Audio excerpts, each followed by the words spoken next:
Shouts nga pala sa lahat naman nanonood dyan. It's your boy Chad. Welcome back dito sa aking YouTube channel, Boss GT. Meron nyo na yung mga insan. So hindi pa kayo nakapag-subscribe, mag-subscribe na kayo. So habang konti pa lang tayo, nandito na kayo, importante, sasamahan nyo ako sa journey ko. Darating din tayo dyan sa silver button ng YouTube na yan. So kinikline mo natin yan habang maaga pa. Gusto ko lang kayo batiin ng Happy Independence Day, araw ng kalayaan ng Pilipinas. So, anyway, ang intention ko ngayong umaga na to, totoo pag-usapan nyo sa usapang construction. Pag-usapan natin yung toolbox meeting. Pero bago ang lahat, maniligo muna ako. Pupunta muna ako ng opisina. Diyan lang kayo mga insan. Let's go! Tatawagin ko muna kayo mga kaibigan, mga kasama, kayo mga insan. No? Mga kasama. Yan. Kasi ito yung madalas na tawag sa construction. Pero bago ang lahat, huwag niyo kalimutan, i-like niyo yung video, comment kayo ng mga suggestions kung may pagkukulang ako, I'm sure meron. Huwag niyo na rin kalimutan mag-subscribe. Okay? So, pag-usapan natin mga insan, mga kasama, ang toolbox meeting. Toolbox meeting, ano nga ba ang toolbox meeting? Para saan ba ito? Importante ba to? Required ba to? Sino-sino ba kailangan umattend dito? Mga insan, ang toolbox meeting, napaka-importante sa mga construction workers, lalong-lalo na sa job site. Malaking parte itong toolbox meeting. Maraming naliligtas na buhay dito. At maraming pine-prevent ng mga insidente, aksidente sa toolbox meeting. Mga insan, ang toolbox meeting is isang ano na rin siya, no? Safety meeting, pero in general. So parang informal siya. Kasi ang mga uma-attend dito, unang-una, kung maagap yung project manager, uma-attend dito, mga project engineer, safety officers, ng mga GenCon. Tapos sa mga subcontractors naman is yung kung meron silang engineer na kasama, kung may supervisor, foreman, workers, no? Pati yung mga safety officers ng subcon. Kasama, ang toolbox meeting, para siyang programa. Para siyang programa tuwing umaga o kaya bago magsimula yung shift ng trabaho. So, depende kung ano yung oras ng shift nyo. Pero bago magsimula ang trabaho, meron toolbox meeting na tinatawag. So, sa toolbox meeting, no, syempre, uumpisa yan in a certain time kasi meron kayong oras na sinusunod dyan. So, sa umaga, bago magtrabaho, at least mga 15 minutes bago magtrabaho, pipila na kayo, or at least 30 minutes bago magsimula yung trabaho, pipila na kayo sa toolbox area kung saan kayo magtitipon-tipon para ganapin yung meeting. So, depende. Pero kailangan kasi ang toolbox meeting, short but precise. Hindi nyo kailangan masyadong palawakin. No, kasi, ang mangyayari, siyempre, sa programa, unang-una, magdadasal kayo. Tapos, may exercise. Tapos, nandun na yung sasabihin ng mga activities. So, siyempre, pagtapos na pagdadasal, exercise, magsasalita na din yung mga in charge. No, sa GenCon, magsisimula sa GenCon. So, it's either yung mga engineer, ng mga bata pa, no? Kasi ganun ang ginagawa sa construction.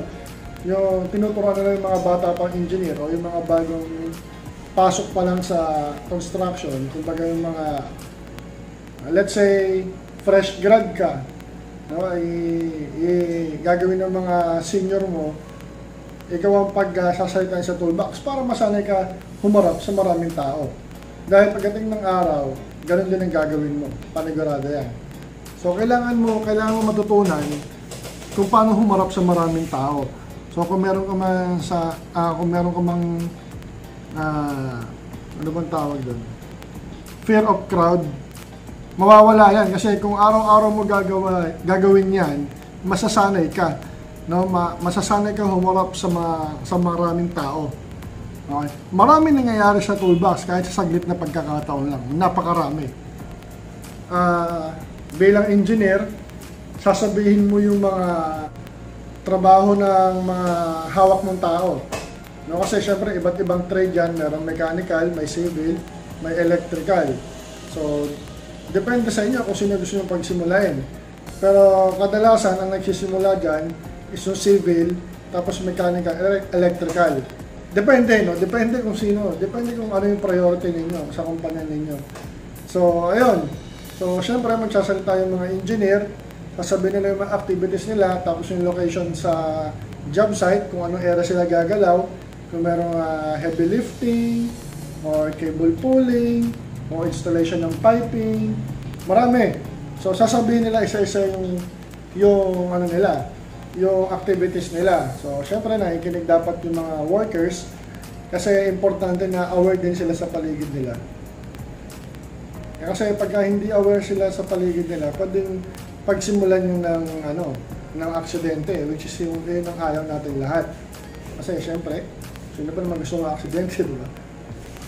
Tapos, syempre, i-explain nyo ng safety officers kung ano yung mga possible hazards doon sa pagtatrabahuhan nila. So, kailangan maging aware ka. Hindi yung toolbox meeting, hindi ka attend dyan for the sake of toolbox attendance. Kasi minsan yun yung ginagamit na basihan ng mga contractor kung talaga bang dumarating sa tamang oras yung mga trabahante nila. Kasi maraming pagkakataon sa part ng mga subcontractor, hindi nila alam kung pumapasok man ng tamang oras yung mga workers nila. So, humihingi sila ng copy ng toolbox meeting attendance dun sa GenCon o dun sa safety officer kasi meron mga connection yan eh. So, hindi nila alam kung baka mamaya dinadaya sila sa oras kasi hindi naman lahat meron biometrics o yung iba, meron mang time card pero may taga-punch ng time card nila na maaga silang dumarating. May mga sabota nangyayaring ganyan, lalo-lalo sa construction dahil maraming magulang dyan. Maraming magulang magtrabaho, mag-time in, hindi mo alam kung anong ginagawa nila. Pag walang bantay, walang nagtatrabaho, pag may bantay na, saka lang kagilos, napakadaming ganyan. No, sa experience ko, no, hindi pa ako ganun katagal sa construction, pero nakikita ko yung first hand. Lalo na sa mga, lalo na pagka yung mga trabahante, is walang nagbabantay na engineer o kaya supervisor. Daming ganyan. So, anyway, so ayun, no, kapag tapos mag-explain yung engineer na activities nila, kapag hindi nila ma-explain yung lahat ng possible hazards dun sa trabaho nila na gagawin, dyan papasok yung mga safety officers. No? I-discuss nila lahat, dapat lahat, no? Hindi dapat nila sinashortcut na kasi yun ang trabaho nila. Yung safety ng workers, lahat ng tao. So, yan ang trabaho nila, yan ang main job nila. No? So, sila yung mag-explain kung ano yung mga possible hazards dun sa job site, dun sa lahat ng gagawin. So, kailangan makinig kayo dyan. So, ayun. Tapos, syempre, meron general toolbox na tinatawag. So, after nila i-discuss lahat yon, papasok naman yung internal toolbox meeting, which is yun yung tinatawag natin na toolbox meeting ng bawat subcontractor. So, ang mangyayari dyan, minsan, yung mga engineer na GenCon na naka-assign sa inyo, a-attend din dyan. So, lahat yan. Pwede silang umatay, pwede silang hindi. Depende sa ano na, kung tayatamad sila o hindi na. Pero ang importante dito sa internal toolbox meeting is yung sasabihin na engineer ng subcon o kaya yung supervisor ng subcon at saka yung safety officer ng subcon. So, kung wala man sila, at least yung foreman o kaya yung leadman, kailangan magsalita. So, yun. Dito sa toolbox meeting, sa internal toolbox meeting ng mga subcontractor, dito mas marami nangyayari. No?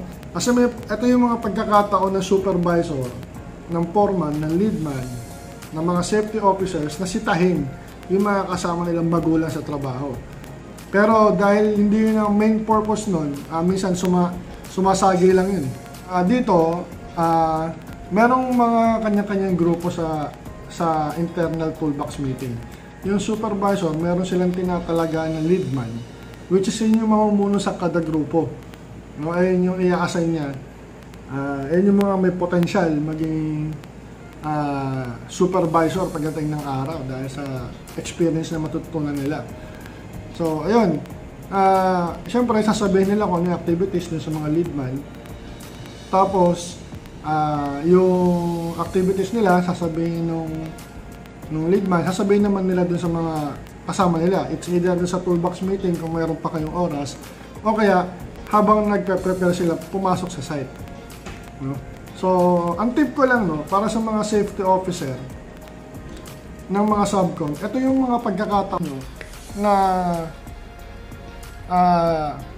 mag-step up, no? Kasi para hindi lang to para sa safety ng mga kasama magtrabaho.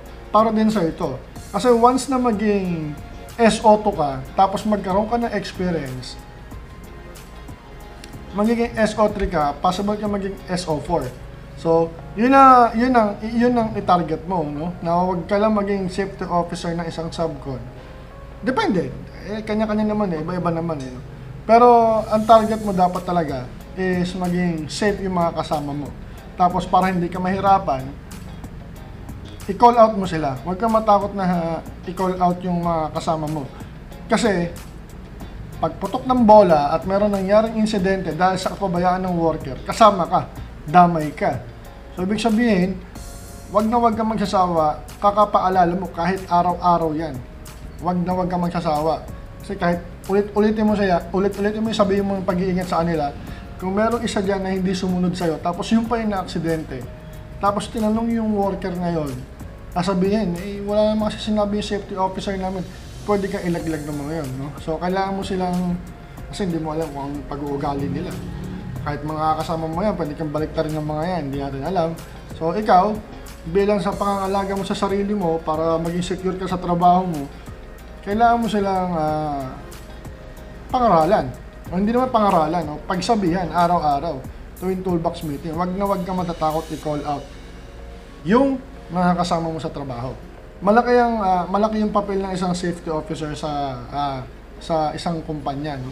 Lalo na kung certified ka, kahit supervisor nagpapatrabaho, tapos ikaw meron kang nakita na alanganin ng trabaho, which is alam mo pa di magkaroon ng aksidente, pwede mo patigilin yung trabaho. Wala magagawa ang supervisor kasi pwede kang dumarekta dun sa safety officer ng GenCon, which is panibagong topic kasi pwedeng pagsimulan ng away kasi isipin ng kasama mo supervisor, binabypass mo siya. Pero ang purpose mo is pangalagaan yung mga tao.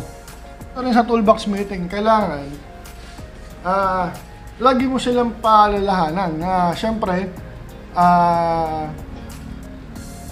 dapat lagi mong sinasabihan yung mga kasama mo sa trabaho na kailangan gamitin ng tama yung PPE, gamit ng tamang tools para sa tamang trabaho, huwag gagawa ng alanganin, sasabihin mo sa kanila, i-remind mo talaga sila.